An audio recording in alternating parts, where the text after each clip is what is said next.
ಭಕ್ತಿಯಿಂದ ಕೂಡಿದ ಈ ಮಹಿಳೆಯ ಈ ನಿಸ್ವಾರ್ಥ ಸೇವೆಯನ್ನು ವರ್ಣಿಸೋಕೆ ನನ್ನಲ್ಲಿ ಪದಗಳೇ ಇಲ್ಲ. ಕೆಲವು ದಿನಗಳ ಹಿಂದೆ ಶ್ರಾವಣ ಇರೋದ್ರಿಂದ ಸಂಗಮನಾಥನ ದರ್ಶನ ಪಡೆಯಲು ಕೂಡಲ ಸಂಗಮಕ್ಕೆ ಹೋಗಿದ್ದೆವು. ಸಂಗಮನಾಥನ ದರ್ಶನ ತಗೊಂಡು ಕೃಷ್ಣ ನದಿ ದಂಡೆ ಮೇಲೆ ನಿಂತಿದ್ದ ನಮ್ಗೆ ಒಬ್ಬ ಮಹಿಳೆಯು ನದಿಯಲ್ಲಿ ಸ್ನಾನ ಮಾಡ್ತಾ ಇದ್ದ ಜನರಿಗೆ ಶಾಂಪೂ ಮತ್ತೆ ಇನ್ನಿತರ ಪ್ಲಾಸ್ಟಿಕ್ ಮತ್ತೆ ಬಟ್ಟೆಗಳನ್ನು ಇಲ್ಲಿ ಎಸೆಯಬೇಡಿ ಎಂದು ಹೇಳ್ತಾ ಇದ್ದಳು. ಮತ್ತೆ ಆ ಜನ ಸ್ನಾನ ಮಾಡಿ ಬಿಟ್ಟಂತಹ ಎಲ್ಲಾ ಕೊಳಕು ಬಟ್ಟೆಯನ್ನು ತಾನೇ ತೆಗೆಯುತ್ತಿದ್ದಳು. ಇದನ್ನೆಲ್ಲ ನೋಡಿದ ನಮ್ಗೆ ಈ ಮಹಿಳೆ ಯಾರಿರಬಹುದು ಎಂದು ಪ್ರಶ್ನೆ ಮೂಡಿತು. ಆಗ ಮಹಿಳೆಯನ್ನು ವಿಚಾರಿಸಿದ ನಮಗೆ ಗೊತ್ತಾಯಿತು, ಇವರು ಹಾಸನದವರು. 2 ವರ್ಷಗಳಿಂದ ಇವರು ಇಲ್ಲಿ ಬಿದ್ದಿರುವ ಪ್ಲಾಸ್ಟಿಕ್ ಮತ್ತೆ ಬಟ್ಟೆಗಳನ್ನು ಎಲ್ಲ ಕ್ಲೀನ್ ಮಾಡ್ತಿದ್ದಾರೆ ಅಂತ.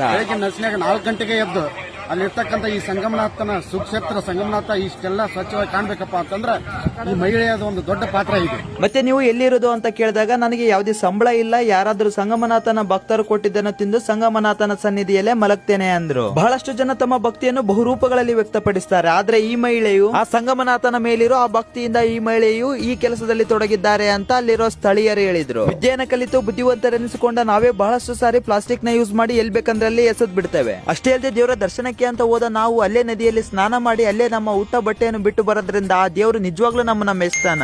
ಈಗಲಾದ್ರೂ ಸ್ವಲ್ಪ ಯೋಚನೆ ಮಾಡಿ ಈ ರೀತಿಯಾದ ಕೆಲಸವನ್ನು ಮತ್ತೆ ಸ್ವಲ್ಪ ಪ್ಲಾಸ್ಟಿಕ್ ನ ನಮ್ಮಿಂದ ಆದಷ್ಟು ಅವಾಯ್ಡ್ ಮಾಡಿ ನಿಸ್ವಾರ್ಥ ಸೇವೆಯನ್ನು ಸಲ್ಲಿಸುತ್ತಿರುವ ಆ ಮಹಿಳೆಗೆ ಆ ಸಂಗಮನಾಥನ ಆಶೀರ್ವಾದ ಯಾವಾಗ್ಲೂ ಇರಲಿ ಎಂದು ಬೇಡಿಕೊಳ್ಳೋಣ.